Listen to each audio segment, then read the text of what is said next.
مرحبا بكم اخواني الكرام، بقاو معايا حتى الاخر حيت اللي وقع للنادي الافريقي ماشي غير خبر عادي، بل قصه يعني فيها صدمه وتوتر وحتى الامل مازال كيتنفس في واحد الليله اللي كان يعني المفروض يعني تكون خطوه جديده في طريق التتويج بالكاس.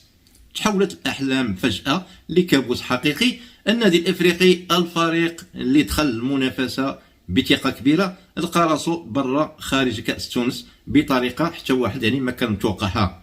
الماتش تلعب نهار الاحد في ملعب مصطفى بن جنات، الاجواء كانت مشحونه، الجمهور كان حاضر وكل شيء كان كيتسنى عرض قوي من الافريقي.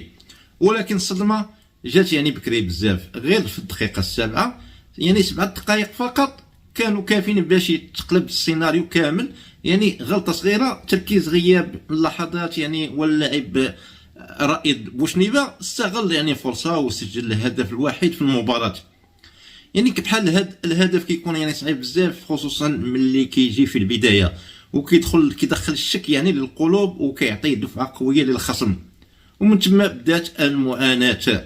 الافريقي حاول يرجع في الماتش، يعني ضغط، يعني هجمات، محاولات من كل الجهات، ولكن دفاع الاتحاد المنستيري كان منظم مزيان، والحارس كان يعني في نهارو، وكل الفرص يعني كانت كتمشي بلا فائده.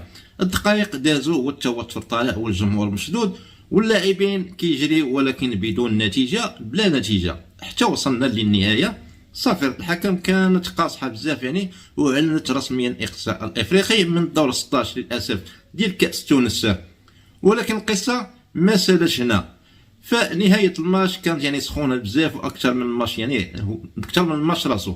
المدرب فوزي البنزرتي المعروف بالشخصيه القويه ديالو ما قدرش يتمالك نفسه، ما قدرش يتحكم في الغضب ديالو، ودخل في يعني مشادات مع بعض الجماهير الفريق المضيف وهو يعني خارج من التيران. يعني في مشهد كيبين حجم الضغط اللي كان عايش فيه الفريق. هذا اقصاء ماشي غير خساره عاديه، بل صدمه كبيره لجماهير النادي الافريقي، حيث الفريق هذا الموسم ما متعودش على الهزائم. فعلا هذه يعني غير الهزيمه الثالثه في الموسم كامل، والاول من شهر اكتوبر. يعني فريق كان مستقر وكيلعب يعني بثقه كبيره، وفجاه جات ضربه قويه يعني خرجته من منافسه مهمه. والاصعب من هذا الشيء يعني هو تكرار نفس السيناريو للموسم الثاني على التوالي.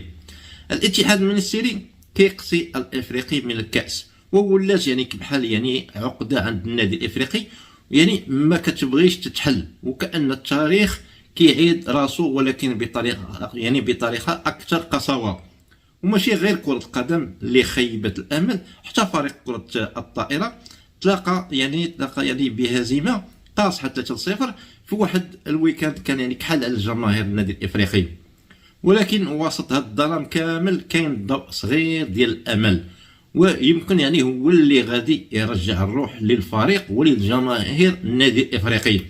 البطولة مازال ما سالاش، النادي الافريقي دابا يعني متصدر الترتيب مناصفه مع الترجي ب 37 نقطه بعد يعني 17 دوره. يعني بكل بساطه كل شيء مازال ممكن، والنادي الافريقي غادي ينصب على البطوله. اللقب باقي في المتناول، ودابا التركيز خاصو يكون كامل على الدوري، خصوصا الدوري التونسي. يمكن هذا الاقصاء يكون يعني هو الصدمه اللي غادي تفيق الفريق ويرجع اقوى من قبل. يمكن تكون هذه البدايه ديال رده فعل الكبيره يعني ديال النادي الافريقي، حيث كره القدم يعني علمتنا درس مهم. السقوط ماشي نهايه، ولكن بدايه الرجوع بقوه ان شاء الله. السؤال اللي مطروح دابا، واش النادي الافريقي يقدر يتجاوز هذه الضربه ويركز على البطوله، ولا هذا الاقصاء غادي ياثر على المسار ديالو حتى يعني لنهايه الموسم؟ الجواب غادي يبان في الماتشات الجايه، ولكن حاجه وحده يعني اللي هي واضحه، القصه ما سالش هنا، ومازال فيها بزاف ديال الفصول اللي هي جايه ان شاء الله يعني يكون على خير. اخواني الكرام، ديروا معكم واحد مشاركه وواحد تفعيل الجرس، وديروا شي تعليق زوين، وعطيونا اقتراحاتكم. يلا نشوفكم يعني في يعني فيديوهات اخرى. يلا مع السلامه.